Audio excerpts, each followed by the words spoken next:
homens que querem ganhar, há homens que querem ser lembrados. E há homens que entram numa pista como se ela fosse um tribunal invisível onde precisam provar a cada curva que nasceram para algo acima do comum. Ayrton Senna era assim. Ele não corria apenas contra outros pilotos, corria contra o medo, corria contra o erro, corria contra o relógio. E talvez mais do que tudo, corria contra a possibilidade de não ser tudo aquilo que sentia que podia ser. Essa é a história de um homem que levou o Brasil ao pódio do orgulho, mas que por dentro parecia viver uma conversa silenciosa com o limite. Ayrton Senna nasceu em 21 de março de 1960 em São Paulo. O mundo consagrou como piloto lendário, mas sua história não começa com a mística de Imola, nem com os títulos, nem com o capacete amarelo cortando a chuva. Ela começa com um menino de família estruturada, cercado por estímulo, disciplina e competitividade, que descobriu cedo, no kart, não apenas uma brincadeira, mas um território onde velocidade, precisão e vontade absoluta de vencer se encontravam. Ayrton não parecia correr apenas para chegar na frente, corria como se quisesse provar algo mais profundo, para si mesmo, para o mundo, talvez até para Deus. Desde muito jovem ele tratou a pilotagem como ofício sério. O kart não foi um passatempo de infância, foi a primeira escola de obsessão técnica. Ayrton aprendeu a diferença entre talento bruto e refinamento competitivo.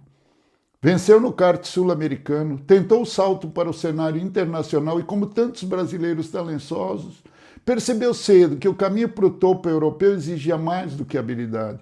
Exigia adaptação, solidão, frieza e disposição para viver longe do conforto.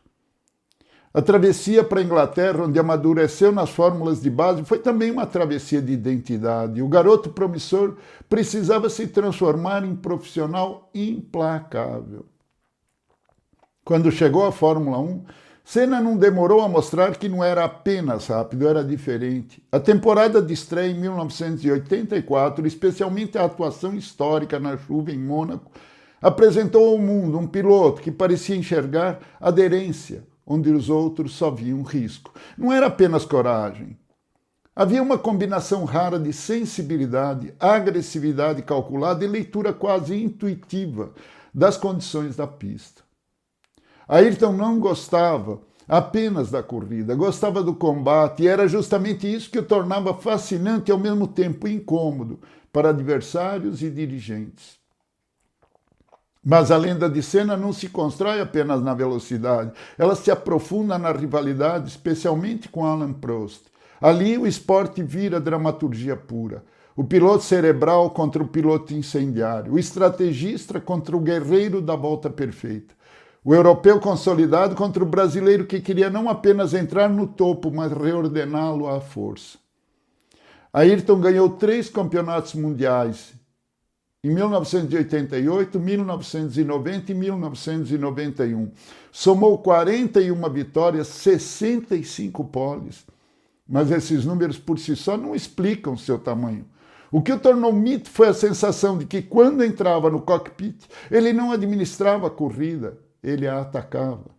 Ao mesmo tempo, existia um Ayrton Senna mais complexo do que a caricatura do piloto feroz. Havia espiritualidade, introspecção, patriotismo e um vínculo emocional raro com o Brasil. Sua imagem transcendia o esporte porque o país passou a vê-lo não apenas como vencedor, mas como símbolo de excelência num ambiente internacional hostil. Quando Senna vencia, o brasileiro comum sentia que alguém nosso havia imposto respeito ao mundo, e essa dimensão simbólica é decisiva. Senna deixou de ser apenas atleta para se tornar estado emocional de uma nação. A morte em 1º de maio de 1994, no Grande Prêmio de San Marino, em Imola, Itália, interrompeu brutalmente essa trajetória e ajudou a selar o seu mito. Há carreiras brilhantes que terminam, e há carreiras que, ao serem interrompidas no auge, se transformam em permanência simbólica. Senna pertence a essa segunda categoria. Sua morte provocou comoção mundial. Acelerou debates e mudanças sobre segurança no automobilismo e consolidou uma herança que continuou viva, também fora das pistas, inclusive no trabalho educacional inspirado por seu nome. No fim das contas, Ayrton Senna não foi apenas um tricampeão mundial, foi o homem que transformou velocidade em transcendência e competição em destino. Aqui eu resolvi abstrair algumas pérolas. Em vez de dar desculpas ou dizer que não levava jeito para a pista molhada, ele tomou uma decisão lendária. Sempre que começava a chover em São Paulo, ele pegava seu kart e ia para a pista. Enquanto os outros pilotos corriam para se proteger, Ayrton se molhava. Ele treinava o domínio, o feeling do pneu deslizando, a sensibilidade do acelerador no limite da aderência com a pista. Ele transformou sua maior vergonha em sua maior arma tecnológica e mental. Anos depois, quando o céu escurecia em um grande prêmio, os outros pilotos tremiam. Senna sorria. Ele já tinha vencido aquela chuva anos antes, sozinho, em um kartódromo vazio. A outra pérola que abstraio dessa lenda Ayrton Senna é que a excelência pode nascer da obsessão, mas a obsessão cobra um preço. Senna nos mostra o lado luminoso e o lado perigoso da busca pela perfeição. Sua grandeza não veio de conforto nem de casualidade, veio de uma exigência interna, própria, mental, brutal. Ele queria a volta perfeita, a corrida perfeita, o desempenho perfeito, e isso produziu genialidade. Mas também revela uma lição dura. Às vezes, o maior adversário de um talento extraordinário não está ao lado, está dentro. Uma pequena mini-fábula. Conta-se que um arqueiro treinava todos os dias para acertar o centro do alvo. Um dia alguém lhe perguntou: "Você já acerta quase sempre, por que continua treinando tanto?" O arqueiro respondeu: "Porque eu não treino para acertar o alvo, eu treino para não me tornar menor do que aquilo que sei que eu posso ser." O problema é que alguns homens, na tentativa de não se tornarem menores, passam a viver sem descanso. Imagine que você é o melhor no que faz, mas de repente o céu fecha, a água cai torrencialmente e naquele momento você percebe que é comum. Pior, você percebe que é medíocre. Para muitos isso seria o sinal para se recolher aos boxes e esperar o sol voltar. Para Ayrton Senna, foi o sinal para ficar na pista até que a água se tornasse sua aliada. Ele não nasceu sabendo correr na chuva. Ele decidiu que a chuva não o deteria. Essa é a história do homem que não buscava a vitória, mas buscava o caminho da perfeição. A conclusão dessa história que nos fascina porque nela existe glória verdadeira, mas ela também inquieta. Ela obriga a pensar na linha fina entre alta performance e autoconsumo, autoconsumição. Entre o profissional extremamente comprometido e o ser humano que já não sabe mais existir fora da arena. A gente que se perde por preguiça, a gente que se perde por medo e a gente que se perde porque transforma a própria excelência em um altar. Lições. A primeira lição de Senna é que o grande desempenho não nasce do improviso, nasce da repetição, estudo, autocobrança e intimidade com os detalhes, com o seu ponto forte sendo levado ao limite extremo. A segunda lição é que vantagem competitiva real aparece quando alguém entra mais fundo no ofício do que a média está disposta a entrar e a entregar. A terceira lição é mais delicada. Não confunda intensidade com invulnerabilidade. Muita gente brilhante se acostuma tanto a ser forte que esquece de construir freios internos, limites. A quarta lição é que símbolos públicos carregam um peso invisível. Em muitas carreiras, a pessoa deixa de viver apenas o próprio trabalho e passa a representar a família, a equipe, a empresa, o país, uma expectativa coletiva. Eu diria que em muitos aspectos foi mundial. Estratégias, táticas possíveis. Encare a sua chuva. Identifique qual parte do seu trabalho ou carreira você mais teme ou evita.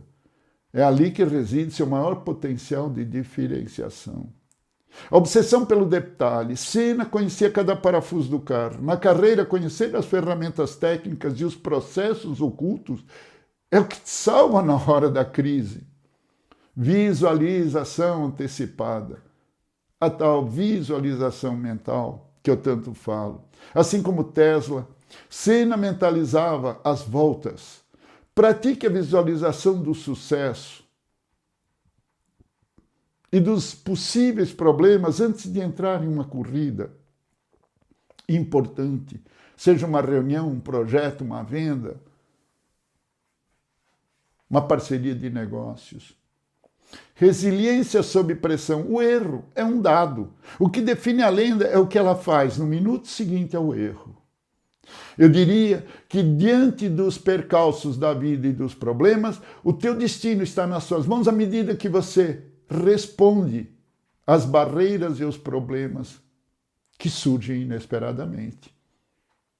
Na sua corrida, pessoal. Perguntas e respostas. Uma pergunta como esse Senna foi apenas veloz ou também tecnicamente superior? A resposta é clara, ele foi muito mais do que rápido. Seus títulos, vitórias, poles, mostram isso. Mas sua reputação histórica sempre esteve ligada à capacidade de adaptação, leitura de pista, extração de performance em condições extremas e conhecimento técnico do carro até o último parafuso. Outra questão é se a rivalidade com Prost foi importante para a sua grandeza. Sim, grandes carreiras costumam ser afiadas por grandes antagonistas. Prost ajudou a expor o melhor e o mais controverso de Senna. Também se pergunta por que Senna continua tão vivo no imaginário brasileiro, porque sua trajetória reuniu desempenho real, emoção, carisma, patriotismo e morte prematura. Ele ficou congelado no auge. Senna era uma pessoa difícil. Ele era extremamente competitivo e exigente, o que muitas vezes gerava conflitos, mas sua ética de trabalho era inquestionável. A sorte influenciava as suas vitórias, como ele mesmo dizia. Quanto mais eu treino, mais sorte eu tenho. Olha, qual o maior legado de Senna além das pistas? O Instituto Ayrton Senna, focado em educação, transformando a competitividade em responsabilidade social. Verdade nua e crua, despudorada, desavergonhada, sem vergonha nenhuma, que poucos falam, é que o mundo adora a imagem do herói no limite. Aplaude o sujeito que trabalha demais, admira o profissional que não desliga, romantiza quem se consome pelo ofício. Ayrton Senna não era um santo, era um guerreiro. Muitas vezes foi impiedoso nas pistas e obcecado ao ponto da exaustão, mas ele nos deixou uma verdade que dói. O talento sem uma disciplina quase doentia é apenas um potencial desperdiçado. Ele morreu fazendo o que amava, mas viveu provando que o Brasil podia ser o melhor do mundo em algo que exige cérebro, precisão e coragem. Para fechar, se você gostou dessa história, se inscreve no canal e deixe seu like. Coloque nos comentários, escreva sua opinião, suas sugestões de nomes.